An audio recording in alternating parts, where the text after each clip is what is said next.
We have a call-in guest who has a question about his property in Jackson, Georgia.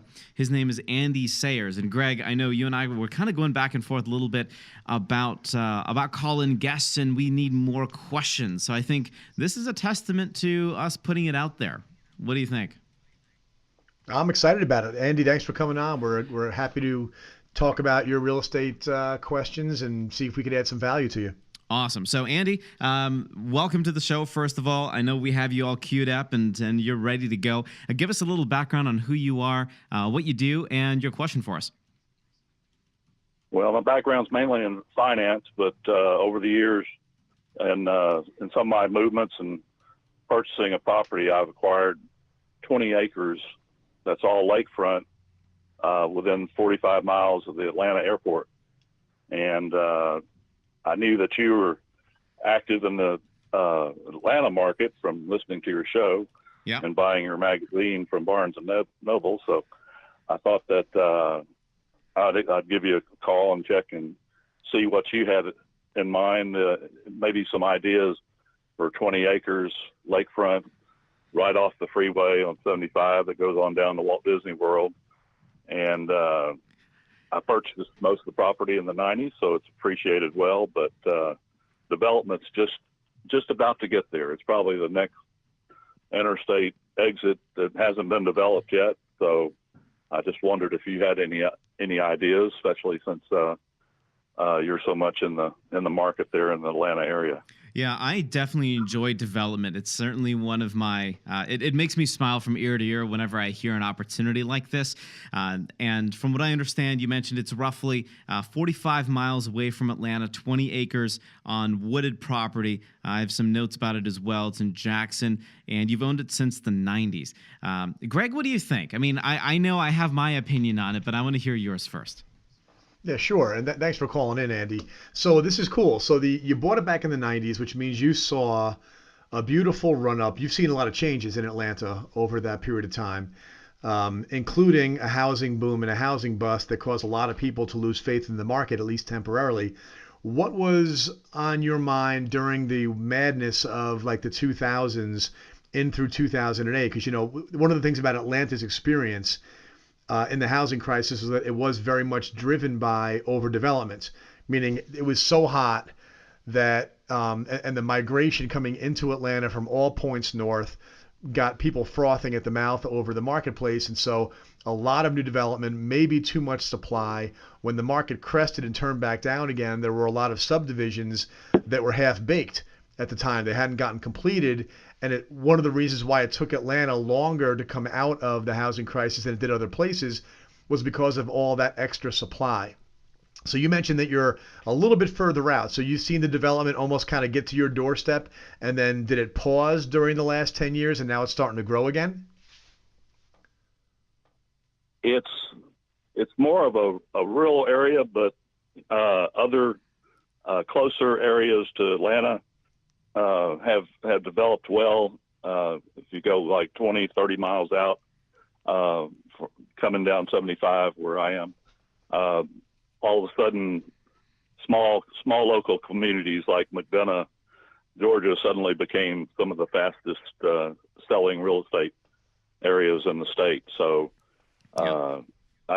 this is like midway between Atlanta and Macon, Georgia, right on 75. So I think it's probably next to happen there. The other thing too, I've watched lakes in the Dallas area where I grew up, and there's one lake where you couldn't even put a dock on it as I was growing up in my early years, and then skiing through college and fishing and that sort of thing.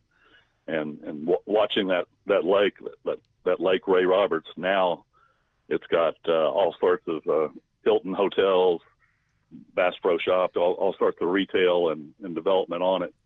And it just shows you how things can change overnight because of tax structures and wants for property to tax in the local, county commissions and cities. So I think that's also going to have an impact on this area. And one reason I was, checking with y'all, because I would think that maybe a development company might have the attorneys and the development people to kind of come in and open the eyes of people in the area to maybe go more commercial along that corridor. Yeah.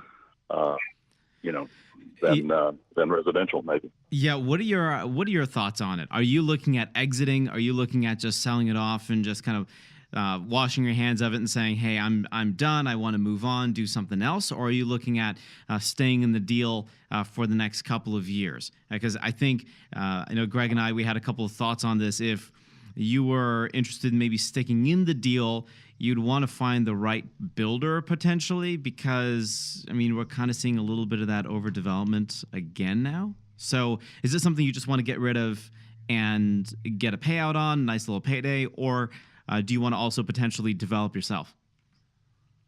Probably something that I would go ahead and sell, just because of the distance of where I am now, and also, you know, really wanting to be watching over something if I'm going to own it and stay with it. So I think selling it is where I'm at. Gotcha. So, Greg, I think, you know, selling it maybe sounds like a pretty good option. Kind of, if you figure where the market is right now, you get top dollar for it. What do you think? Well, it depends. So, Andy, you mentioned that the lake that you spent time on down in Dallas, it wasn't a popular lake until it was. And I'm sure, I live on Lake Norman outside of Charlotte, all right? And the neighborhood that I live in was not a neighborhood 20 years ago. Like, it's one of those things, maybe 25 years ago. Like, literally, it's hard to imagine that it took them that long to recognize that just outside the Charlotte metro area was this lake. They built neighborhoods on it now, and it's a whole different experience. What is your sense of what the local municipality would do with respect to subdividing land, lots along the lake, allowing people to motorboat on the lake and put docks on? Have you done any research on how pro-development the community is up there? Okay. We know that that area along that interstate, practically all the other corners and areas along it are in the plans of the zoning area and the people there for commercial development. So this is probably the last residential or maybe even agricultural part of it, property that hasn't really been zoned commercial yet. So it would seem, you know, that it would go with the planning of the other properties around there. That makes just sense. would need someone probably to bring in their attorneys to go to the county commission and present type things. Yeah. For that level. Now, here's a question. You wouldn't happen to have a survey on it that you could email me, would you? I'd be interested to see. I'd be interested to take a look, even if you have an old one. Right. I could probably come up with one. I don't know that I have one online or on the phone where I could send it that quickly. But no, that's okay. Yeah, no, we've for had sure. a survey twice.